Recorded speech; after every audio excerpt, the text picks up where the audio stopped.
vices produce. The dishonest man likewise garners his own suffering and happiness. It is pleasing to human vanity to believe that one suffers because of one's virtue, but not until a man has extirpated every sickly, bitter, and impure thought from his mind, and washed every sinful stain from his soul, can he be in a position to know and declare that his sufferings are the result of his good and not of his bad qualities, and on the way to, yet long before, he has reached that supreme perfection. He will have found, working in his mind and life, the great law which is absolutely just, and which cannot, therefore, give good for evil, evil for good. Possessed of such knowledge, he will then know, looking back upon his past ignorance and blindness, that his life is, and always was, justly ordered, and that all his past experiences, good and bad, were the equitable outworking of his unevolved self. Good thoughts and actions can never produce bad results. Bad thoughts and actions can never produce good results. This is but saying that nothing can come from corn but corn, nothing from nettles but nettles. Men understand this law in the natural world and work with it, but few understand it in the mental and moral world, though its operation there is just as simple and undeviating, and they therefore do not cooperate with it. Suffering is always the effect of wrong thought in some direction. It is an indication that the individual is out of harmony with himself, with the law of his being. The sole and supreme use of suffering is to purify, to burn out all that is useless and impure. Suffering ceases for him who is pure. There could be no object in burning gold after the dross had been removed, and a perfectly pure and enlightened being could not suffer. The circumstances which a man encounters with suffering are the result of his own mental inharmony. The circumstances which a man encounters with blessedness are the result of his own mental harmony. Blessedness, not material possessions, is the measure of right thought. Wretchedness, not lack of material possessions, is the measure of wrong thought. A man may be cursed and rich, he may be blessed and poor. Blessedness and riches are only joined together when the riches are rightly and wisely used. And the poor man only descends into wretchedness when he regards his lot as a burden unjustly imposed. Indigence and indulgence are the two extremes of wretchedness. They are both equally unnatural and the result of mental disorder. A man is not rightly conditioned until he is a happy, healthy, and prosperous being. And happiness, health, and prosperity are the result of a harmonious adjustment of the inner with the outer, of the man with his surroundings. A man only begins to be a man when he ceases to whine and revel, and commences to search for the hidden justice which regulates his life. And as he adapts his mind to that regulating factor, he ceases to accuse others as the cause of his condition, and builds himself up in strong and noble thoughts, ceases to kick against circumstances, but begins to use them as aids to his more rapid progress, and as a means of discovering the hidden powers and possibilities within himself.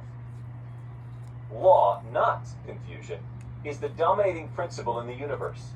Justice, not injustice, is the soul and substance of life.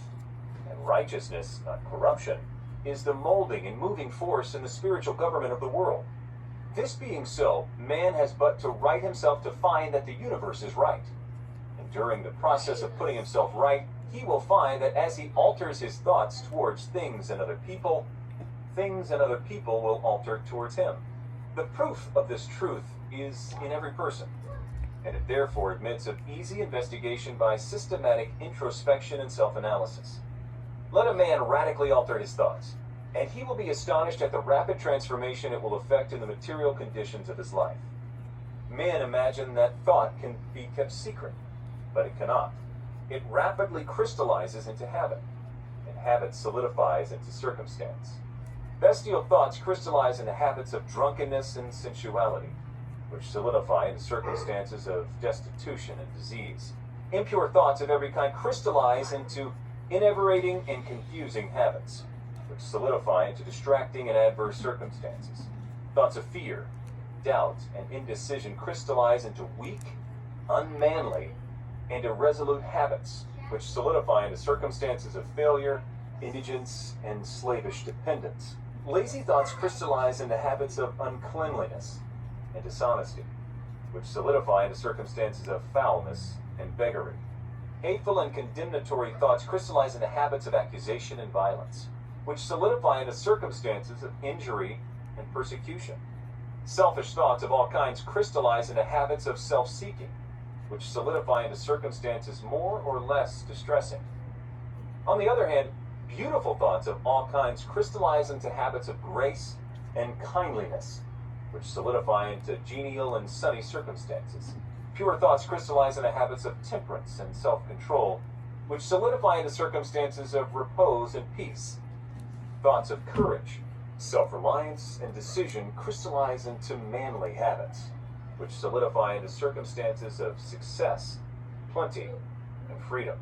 Energetic thoughts crystallize into habits of cleanliness and industry, which solidify into circumstances of pleasantness. Gentle and forgiving thoughts crystallize into habits of gentleness, which solidify into protective and preservative circumstances. Loving and unselfish thoughts crystallize into habits of self-forgetfulness for others, which solidify into circumstances of sure and abiding prosperity and true riches.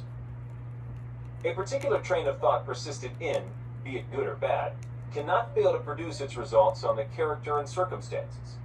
A man cannot directly choose his circumstances, but he can choose his thoughts, and so indirectly, yet surely shape his circumstances. Nature helps every man to the gratification of the thoughts, which he most encourages, and opportunities are presented which will most speedily bring to the surface both the good and evil thoughts. Let a man cease from his sinful thoughts, and all the world will soften towards him, and be ready to help him. Let him put away his weakly and sickly thoughts, and lo, opportunities will spring up on every hand to aid his strong resolves. Let him encourage good thoughts, and no hard fate shall bind him down to wretchedness and shame. The world is your kaleidoscope, and the varying combinations of colors, which at every succeeding moment it presents to you, are the exquisitely adjusted pictures of your ever-moving thoughts. So you will be what you will to be. Let failure find its false content in that poor word environment. But spirit scorns it and is free. It masters time, it conquers space. It cows that boastful trickster chance, and bids the tyrant circumstance uncrown and fill a servant's place. The human will, at force unseen, the offspring of a deathless soul, can hew a way to any goal, though walls of granite intervene. Be not impatient in delays, but wait as one who understands. When spirit rises and commands, the gods are ready to obey. Effective thought on health and the body. The body is the servant of the mind. It obeys the operations of the mind, whether they be deliberately chosen or automatically expressed. At the bidding of unlawful thoughts, the body sinks rapidly into disease and decay. At the command of kind and beautiful thoughts, it becomes clothed with youthfulness and beauty. Disease and health, like circumstances, are rooted in thought. Sickly thoughts will express themselves through a sickly body. Thoughts of fear have been known to kill a man as speedily as a bullet, and they are continually killing thousands of people just as surely, though less rapidly. The people who live in fear of disease are the people who get it. Anxiety quickly demoralizes the whole body and lays it open to the entrance of disease, while impure thoughts, even if not physically indulged, will soon shatter the nervous system. Strong, pure, and happy thoughts build up the body in vigor and grace. The body is a delicate and plastic instrument, which responds readily to the thoughts by which it is impressed, and habits of thought will produce their own effects, good or bad, upon it. Men will continue to have impure and poisoned blood, so long as they propagate unclean thoughts. Out of a clean heart comes a clean life and a clean body. Out of a defiled mind proceeds a defiled life and a corrupt body. Thought is the fount of action, life, and manifestation. Make the fountain pure, and all will be pure. Change of diet will not help a man who will not change his thoughts. When a man makes his thoughts pure, he no longer desires impure food. Clean thoughts make clean habits. The so-called saint who does not wash his body is not a saint. He who has strengthened and purified his thoughts does not need to consider the malevolent microbe.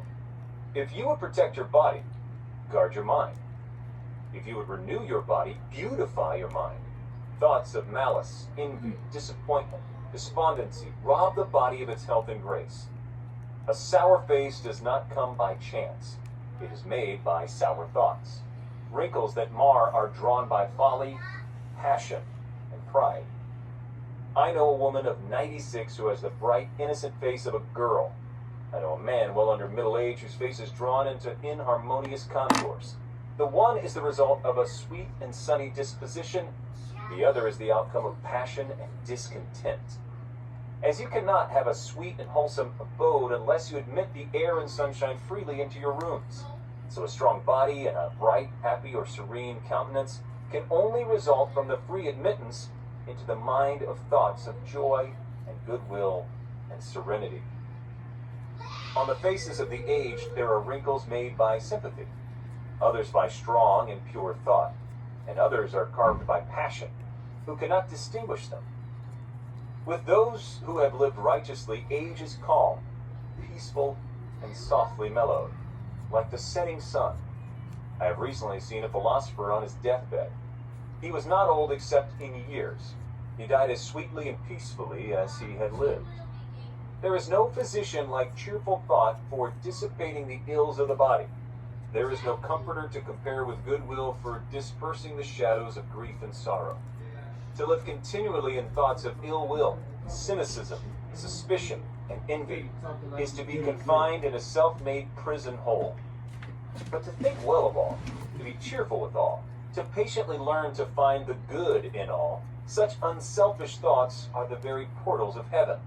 And to dwell day by day in thoughts of peace toward every creature will bring abounding peace to their possessor. Thought and purpose.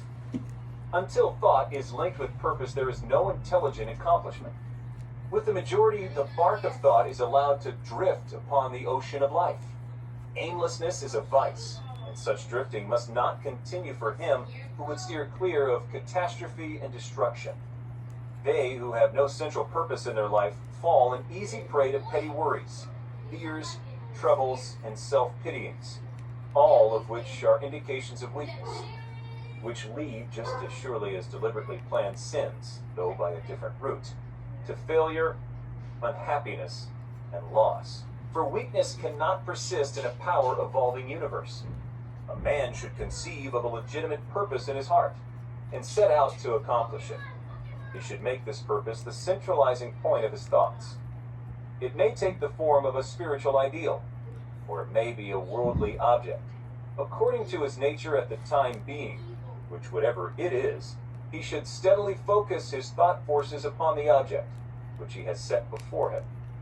He should make this purpose his supreme duty, and should devote himself to its attainment, not allowing his thoughts to wander away into ephemeral fancies, longings, and imaginings. This is the royal road to self-control and true concentration of thought. Even if he fails again and again to accomplish his purpose, as he necessarily must until weakness is overcome, the strength of character gained will be the measure of his true success, and this will form a new starting point for future power and triumph. Those who are not prepared for the apprehension of a great purpose should fix the thoughts upon the faultless performer of their duty, no matter how insignificant their task may appear. Only in this way can the thoughts be gathered and focused, and resolution and energy be developed, which being done, there is nothing which may not be accomplished. The weakest soul, knowing its own weakness and believing this truth, that strength can only be developed by effort and practice, will, thus believing, at once begin to exert itself and, adding effort to effort, patience to patience, and strength to strength, will never cease to develop, and will at last grow divinely strong. As the physically weak man can make himself strong by careful and patient training, so the man of weak thoughts can make them strong by exercising himself in right thinking. To put away aimlessness and weakness, and to begin to think with purpose is to enter the ranks of those strong ones who only recognize failure as one of the pathways to attainment, who make all conditions serve them, and who think strongly, attempt fearlessly, and accomplish masterfully.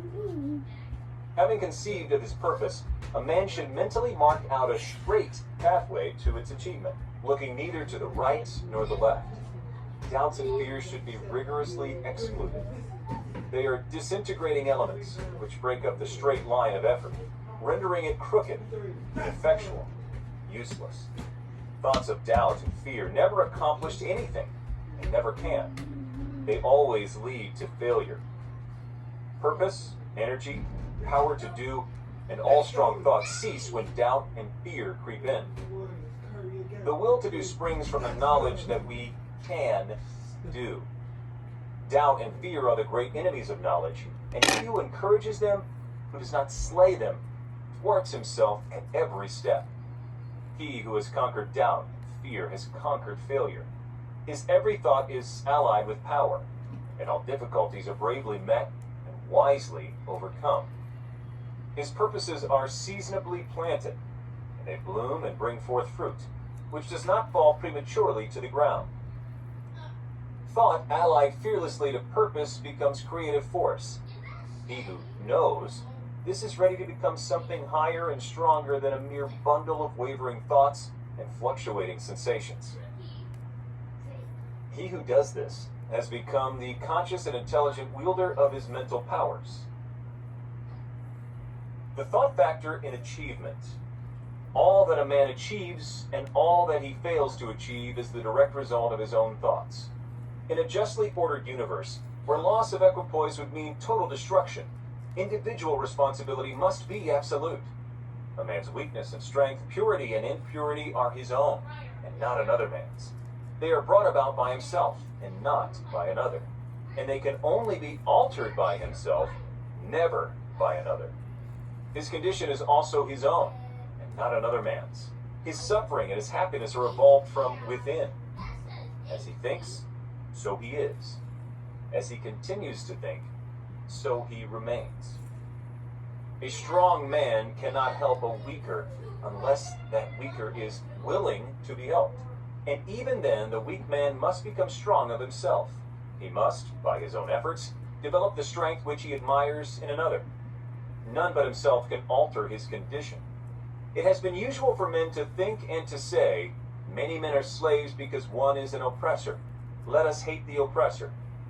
Now, however, there is amongst an increasing few a tendency to reverse this judgment and to say, "One man is an oppressor because many are slaves. Let us despise the slaves."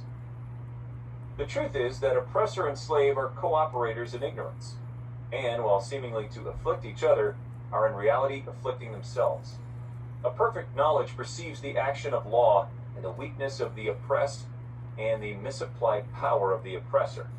A perfect love, seeing the suffering, which both states entail, condemns neither. A perfect compassion embraces both oppressor and oppressed. He who has conquered weakness and has put away all selfish thoughts belongs neither to oppressor nor oppressed. He is free. A man can only rise, conquer, and achieve by lifting up his thoughts. He can only remain weak and abject and miserable by refusing to lift up his thoughts. Before a man can achieve anything, even in worldly things, he must lift his thoughts above slavish animal indulgence. He may not, in order to succeed, give up all animality and selfishness by any means, but a portion of it must, at least, be sacrificed. A man whose thought is bestial indulgence could neither think clearly nor plan methodically. He could not find and develop his latent resources, and would fail in any undertaking. Not having commenced to manfully control his thoughts, he is not in a position to control affairs and to adopt serious responsibilities. He is not fit to act independently and stand alone, but he is limited only by the thoughts which he chooses. There can be no progress, no achievement without sacrifice. And a man's worldly success will be in the measure that he sacrifices his confused animal thoughts, fixes his mind on the development of his plans, and the strengthening of his resolution and self-reliance. And the higher he lifts his thoughts, the more manly, upright, and righteous he becomes. The greater will be his success. The more blessed and enduring will be his achievements. The universe does not favor the greedy, the dishonest, the vicious, although on the mere surface it may sometimes appear to do so. It helps the honest, the magnanimous, the virtuous. All the great teachers of the ages have declared this in varying forms. And to prove and know it, a man has but to persist in making himself more and more virtuous by lifting up his thoughts. Intellectual achievements are the result of thought consecrated to the search for knowledge, or for the beautiful and true in life and nature. Such achievements may be sometimes connected with vanity and ambition, but they are not the outcome of those characteristics. They are the natural outgrowth of long and arduous effort, and of pure and unselfish thoughts. Spiritual achievements are the consummation of holy aspirations. He who lives constantly in the conception of noble and lofty thoughts, who dwells upon all that is pure and unselfish, will, as surely as the sun reaches its zenith and the moon its full, become wise and noble in character, and rise into a position of influence and blessedness. Achievement, of whatever kind, is the crown of effort, the diadem of thought. By the aid of self-control, resolution, purity, righteousness, and well-directed thought, a man ascends. By the aid of animality, indolence, purity, corruption, and confusion of thought, a man descends. A man may rise to high success in the world, and even to lofty altitudes in the spiritual realm, and again descend into weakness and wretchedness by allowing arrogant, selfish, and corrupt thoughts to take possession of him. Victories attained by right thought can only be maintained by watchfulness. Many give way when success is assured, and rapidly fall back into failure. All achievements, whether in the business, intellectual, or spiritual world, are the result of definitely directed thought, are governed by the same law, and are of the same method. The only difference lies in the object of attainment. He who would accomplish little must sacrifice little. He who would achieve much must sacrifice much. He who would attain highly must sacrifice greatly. Gift over the top and not spend a lot. Five Below, just go.